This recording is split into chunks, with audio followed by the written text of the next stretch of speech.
Check the mic and make sure it sound right. And I hope the mic does sound right. Hi, I'm DK Will. This is DK Will. Talk about it. And I'm going to start with the dinar, but I'm going to take a major shift on this video, folks. And it's going to be probably a bit of a different surprise to some of my viewers. I don't know. We'll see. But I felt the need to do it, so I'm doing it. I understand people are interested in the dinar, but if you've been following me along, you know that I have my own perspective, and that's what I try to share. And I'm about to spit it out pretty heavily here on this next video, so I hope you enjoy it. And I hope you come back for more. So please like, please subscribe.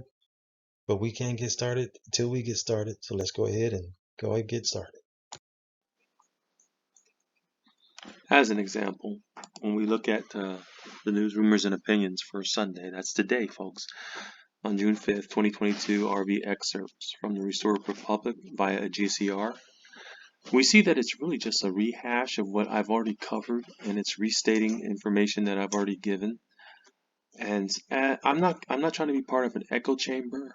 I don't want to be an echo chamber. I want to take a look at world events, geopolitical, financial, otherwise, to ascertain basically what's really going on here, because clearly we've already learned that news is fake. And I also believe, like I said in a recent video, this is the Dinar movie, and anyone who's been watching this movie for years, some more than a decade, know that there's a hash and a rehash and a remake and a revamp, and it goes on and on and on. And so honestly, folks, it's kind of like the boy who cried wolf. Eventually, after enough wolf calls, you have to stop for a minute and make sure there is a wolf.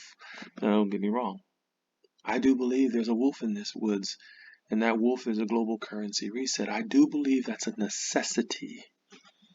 But and when I look at the comments and I look at the positions of a lot of those who view my videos regarding the Iraqi dinar, what I see is people are still stuck in an old way of thinking. Not everybody, don't get me wrong, but many are stuck in an old way of thinking, and they think this matters and that matters and this matters and that matters. And I said before, and I'll say it again, this is bigger than Iraq, and it doesn't matter. And so what I'm going to do is I'm going to try to give a video to show how what I think really matters. And there's some hints of it in here. It's like I've said before. You know, before it was all talking about dinar and politics and riots and voting and budgets and all that stuff, folks. But now there's a transition. Have you seen the transition? I can remember heated arguments, not angry heated arguments, just, lively arguments with some of the folks on a conference call when I was trying to purport that they were going to go back to asset-backed assets and how preposterous it was. Well, here it is right in front of our faces, okay? It is absolutely, positively happening, and it's already happened. And a lot of things are going on behind the scenes that have already happened. So when you consider down here where it says all currencies of 209 nations participating in the gold asset-backed global currency reset have been determined to be ISO 20022 compliant and hooked up to the new financial system. Okay, so let me talk about that for a minute. I said new financial system, people.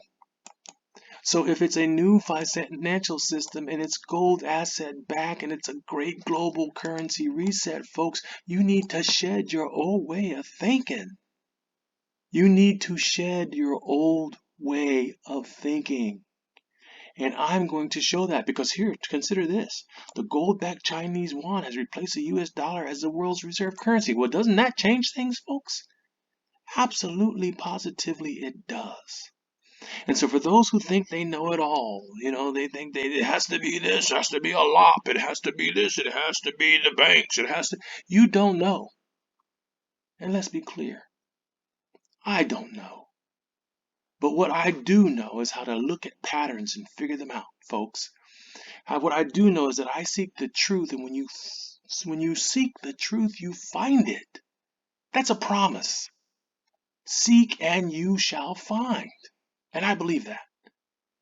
And so as I go on and talk about this information here, and I know a lot of people clicked on it because they wanted to hear what's going on with the Iraqi dinar, I'm not going to feed that echo chamber, people. I'm going to share information. You can believe that. I'm going to share information that's timely and useful, but I'm not going to rehash. But like I said, we've already covered this. We've already covered this. I'll give you okay, here it says, in order to participate in a gold asset-backed quantum financial system, banks had to be Basel III compliant. There was no such talk of that a decade ago. So if you still have a decade way of thinking, you're old news. Come on, catch up. Now, I'm an old man myself. Let's not get it twisted, okay? I'm not no young spring chicken. But an open mind is the key to learning. And we will never stop learning. I'll give you more example as I go on. Let me pause this and start another clip. Let's take this for example. Iraqi news, Saturday evening, June 4th. And we can see here, there's news. 2 main factors contributed to the failure to approve the final accounts. How many years ago? 10 years ago, people. 10 years ago. Okay? Let's keep going. Oil continues to achieve gains. I mean, oil hasn't changed. They're still selling oil. They're making money hand over foot. Why isn't their money worth more? Dollar exchange rates against the dinar. They've been up and down and all around, and right now they're about 1482.5 to the dollar. Does that sound like the money of a rich nation? The Islamic Development Bank confirms its readiness to finance strategic projects in Iraq. How long have we been talking about that? Baby, this is a can getting kicked down the road. Can't you see it? I certainly do. And I don't go chasing after that boy crying wolf after I figured out he's just crying wolf. And if he cries wolf and the wolf gets him because he didn't be more prudent, quite honestly, that's on him. But I'm not going to be there for the wolf to get me too. I'll say, so all this information, folks, is all part of the movie. Yes, it's educational. Yes, it helps us to get information on things that we never would have thought about before. But does it really matter? Let's think of it some more. Here, MilitiaMan, okay? Now think of this, okay? I did the math on this, people. He says, as stated before, the world is watching this like a hawk. Who is the world? Who is the world? I did the math.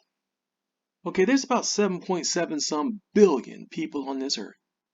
Let's just assume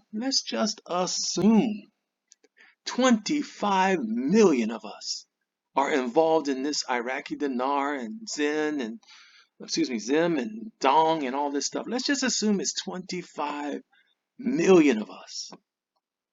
That's still only 0.3% of the population or the so-called world. Double it. Now we're at 0.6%. Triple it. And now we still haven't made it to 1% of the world, people. So don't get it twisted. This is just the loop they want to keep our minds in. But if you step back and you look at the entire forest, and you get your focus off of just the Iraqi dinar or the Vietnamese dong or the election or the budget or the blah blah blah blah blah blah blah blah blah blah blah blah. Do I sound a little passionate? I am. And I'm not a pretender, people. So I'm telling you how I think and how I feel. Get your head out of the narratives. Okay, so now why am I telling you this? Because earlier I talked to you earlier about the new gold asset-backed global currency reset and the ISO 20022 compliance. You recall that, right? We're talking about the quantum financial system, about banks have to be Basel III compliant. Look at all these things. And now, keep that in mind as we consider what's next. How about this? From Reuters, June 2nd, 2022. A coming crypto storm for central banks. Focus on digital money intensifies. Are you seeing the picture, folks? We're talking about a new global currency reset. Where does digital money fit into paper money? Can you make that connection? I mean, there is a connection, but can you make it? It says a coming crypto storm from Reuters. folks. It's a 5-minute read, and I'm not going to read it all, but notice it says here digital money, a curiosity just a few years ago, is emerging as an intense concern among whom? Central banks, with the potential to erode the power of monetary policy, and even in the best of worlds likely to make control of interest rates more difficult, according to whom? The Federal Reserve and other research. Are you beginning to see, folks, that things just ain't what you used to think they were? So when all those gurus that have been out there talking smack for so many years are telling you this and telling you that and telling you how important the HCL law is and the budget and all this other crap is, they're not taking into consideration what's really happening. And so as a consequence, like the video I put out before, you are distracted from what really matters. And my hope, my job, my passion is to turn your attention to where I think it probably should be. And if you don't agree with me, there's plenty of YouTube channels. But for here, I'm going to do what I think is right and what I think is best. And DK will talk about what he thinks is best. And right now, folks, it says here that a New York Fed symposium this week laid out the puzzle central bankers face in dealing with emerging digital technologies that range from new ways to process payments to new asset categories like cryptocurrencies and stablecoins.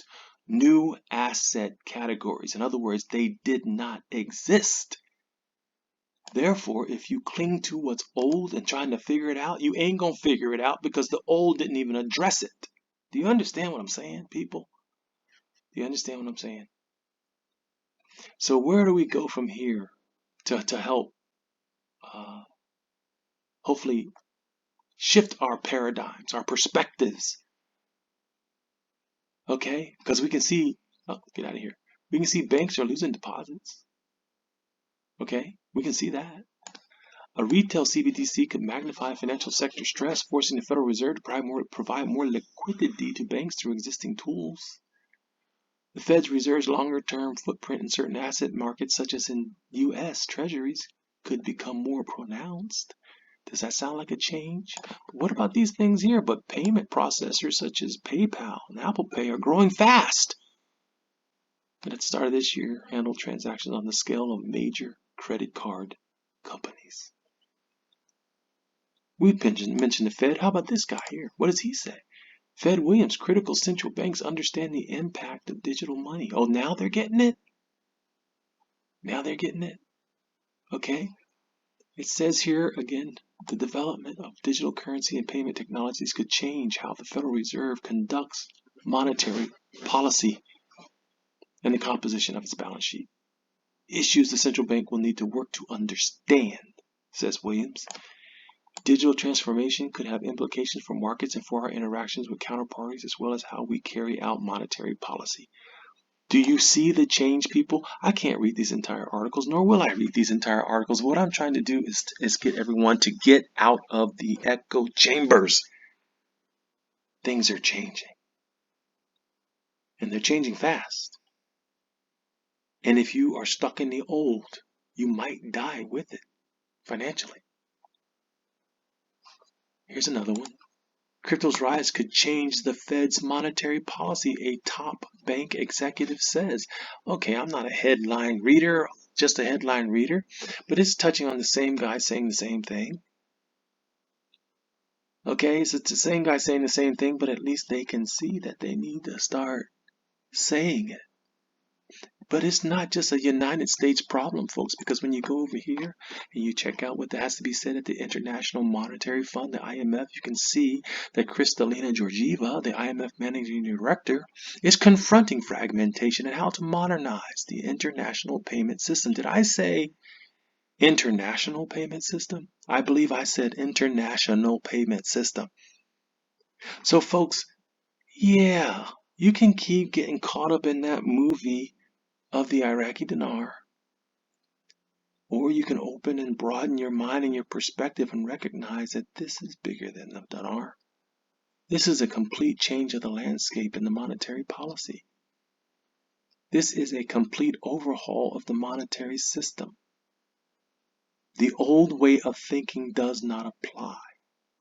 So when I read those comments in there where everyone's talking about it's going to be this way or it's going to be that way, you don't know what you're talking about. I ain't hating on nobody because sometimes I don't know what I'm talking about. But at least I try to find the truth. So if you want to find the truth, instead of issue some dogmatic, you figured it all out when nobody really knows, that's on you. But me, here we seek the light of truth. And the light of truth says that this is bigger than Iraq. The light of truth says that there is major changes happening in the monetary system. And whether we like it or not, digital money and cryptocurrencies and blockchain technology and golden asset-backed money is the future. And I've been saying it now for 5 years. And I know those who know me know that I've been saying it for at least 4 to 5 years. It used to be on a chat line. That's all I would say. Cryptocurrency is the wave of the future. Ride the wave. Anyone who knows me knows I said that. So folks, why am I doing this video? Well, because if we don't understand money, or at least have an open mind to the various forms of money, we might be hurt. And I don't want my listeners to be hurt. I want my listeners to be ready. Okay? So maybe here too, think of how crypto assets might be used to circumvent capital flow management measures, undermining the stability of domestic economies and the global system. That's exactly what's going to happen, folks. We're going to crash, and we're going to crash hard. So we need to know where to go to hide from the crash and maybe not get caught on the downfall, so to speak. And I don't have the answers, but I'm looking for them. And I hope if I find them and you agree that you also take to heart the things I'm saying, understanding that I am not a financial advisor. I am not a legal representative or a lawyer. I'm not even a religious leader, but I talk about all of that and then some because, see, this is DK. We'll talk about it. And I'm not quite done talking about it. And the reason I'm not quite done talking about it is because I want to touch on some of this right here. 10 genius things Warren Buffett says to do with your money. Now, I haven't read this yet. I'm going to catch up on it. I read a piece of it in the beginning just to see if I wanted to use it, and I do. So it might be a little haphazard, but I'm going to touch on a few things that I want to say that I've said before, and anyone who's been with me for a while knows it's consistent, but I'm going to say it again. Okay? The first thing he says is never lose money. Okay? It says here one of the most popular pieces of Buffett advice is as follows. Rule number 1, never lose money. Rule number 2, never forget. Rule number 1, if you're working from a loss, it's much harder to get back to where you started, let alone to earn gains. Now, why am I showing you this? Because I have said many times, of those who listen to my channel know that I say it, I just hate that phrase, only invest what you can afford to what? Only invest what you could afford to lose? Really? Then you are saying, I'm going to be a loser. No, you only invest what you can afford. You only invest what you can afford to walk away and let it work until it does the right thing for you. And the right thing for you is to buy it low and to sell it high. So that phrase, only invest what you can afford to lose. And I really don't care. I'm not attacking anybody specific or personally. And I hope that you understand that about me, people. But I speak my passion because it's mine. But anyone who tells you to only invest what you can afford to lose is a loser. I don't care how rich or poor they are a loser. Because they're telling you to prepare to lose. I say, prepare to win. Moving on. Let's see. This is a good one. Form healthy money habits. The first one is, don't invest what you can afford to lose. Buffett said most behavior is habitual. They say that the chains of habit are too light to be felt until they are too heavy to be broken. That is profoundly wise. Work on building positive money habits and breaking those that hurt your wallet. That is profoundly wise. Now, why? I'm going to finish up with that thought. Breaking those that hurt your wallet. Well, if you take into account rule number 1, and don't forget rule number 1, and you understand that you don't invest what you can afford to lose, you invest with the intention of winning. And if losing breaks your wallet, that means when you buy low, you go all in and you sell high. What does that mean? That means you do your research, you have faith in what you've invested in, and then you stick to it. Because the moment they shake that rug and shake you loose and make you doubt what you've done, that means either your research wasn't strong enough or your gut isn't strong enough. Now, don't get me wrong. If life deals you a blow and you have to liquidate because you have to take care of matters, God bless you. I hope they take care of your matters and be glad you had the investments to do it. But otherwise, if you are investing, invest to win. And DK Will is about done talking about it. But right now, if you want to invest to win, you better start considering this right here, crypto's rise. You better consider this right here, just like they're trying to tell you, a coming crypto storm. It's time to do that, folks. Now, I don't know how long this video is going to be, but I know I'm going to end it right here because, see, I'm DK Will. This is DK Will Talk About It, and I've talked about it. Have a wonderful day. Check the mic and make sure it sound right.